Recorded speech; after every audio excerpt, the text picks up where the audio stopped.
Alors, bonsoir chers amis, on continue la correction de l'exercice 7 et en petit 2, on avait déjà corrigé cette partie. Si vous n'avez pas encore vu la correction de cette partie, je vous mettrai un lien dans la barre de description. Donc si vous êtes nouveau sur cette chaîne, je vous invite à faire ça. Donc likez la vidéo et pour nous encourager à faire d'autres vidéos, vous commentez dans la barre de commentaires, on continue les cours, ou bien vous dites oui dans les commentaires, ça m'encouragera à faire d'autres vidéos. Pour ceux qui veulent s'inscrire à nos cours en ligne, vous nous écrivez sur le 77 465 32 33. L'inscription, c'est à 1900 francs et la mensualité, c'est à 1900 francs. Donc, on fait des cours en ligne en mathématiques, n'est-ce pas? Donc, on fait selon la disponibilité des membres du groupe, n'est-ce pas? Donc, il n'y a pas d'horaire fixe. On avait déjà corrigé le petit 1. Aujourd'hui, on va corriger le petit 2. Donc, G est défini de R vers Z, qui a X associe la partie entière de X. La partie entière de X, c'est ce qu'on note E de X. Donc, à chaque fois que vous voyez cette notation, sachez que c'est la partie entière. D'accord? Vous voyez? Maintenant, on vous demande de montrer, de vérifier ou bien de déterminer si les applications suivantes sont injectives ou surjectives. Si vous n'êtes pas encore abonné à la chaîne, les amis, il faut vous abonner, liker les vidéos, activer la cloche de notification. Et si vous avez compris, dites-le dans les commentaires. N'est-ce pas? Donc, pour montrer que F est injectif, vous savez ce qu'il faut faire. Pour montrer que F n'est pas injectif ou bien que G n'est pas injectif, il suffit de trouver deux réels A et B, tels que vous avez partie entière de A égale partie entière de B, et A est différent de B.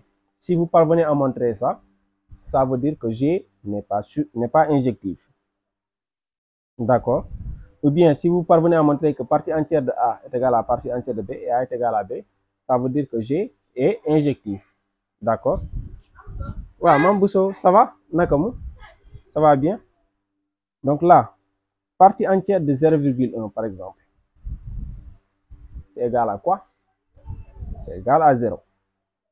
La partie entière de 0,1, sa partie entière, c'est là.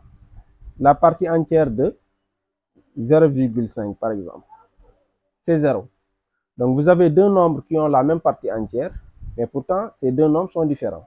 Vous avez partie entière de 0,1 qui est égale à partie entière de 0,5, mais pourtant 0,1 est différent de 0,5.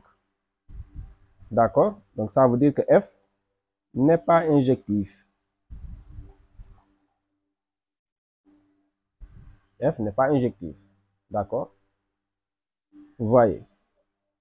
Donc on va montrer, on va vérifier ou bien déterminer si la partie entière de X elle est surjective.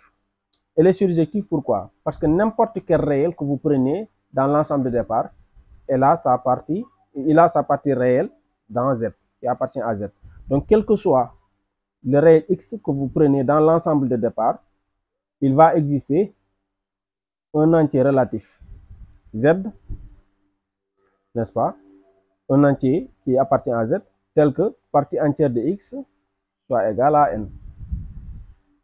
Autrement dit, quel que soit le nombre réel que vous prenez dans l'ensemble de départ, sa partie entière se trouve toujours dans Z.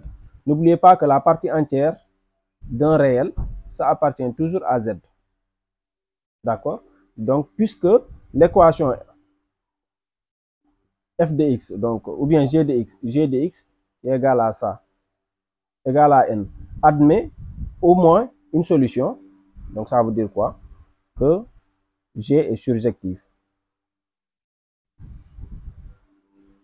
G est surjectif. D'accord? Donc, si cette vidéo vous a plu, n'oubliez pas de liker la vidéo, dites-le dans les commentaires et ça nous encouragera à faire d'autres vidéos. Donc, pour ceux qui veulent aller plus loin, vous pouvez commander nos annales de mathématiques. Il y en a de la seconde à la terminale. C'est des annales qui sont corrigées en mathématiques, en PC, en SVT. Donc, pour la première S1, le Camille est là. Pour la TS2, la clé du bac. Pour la seconde, la clé des cracks.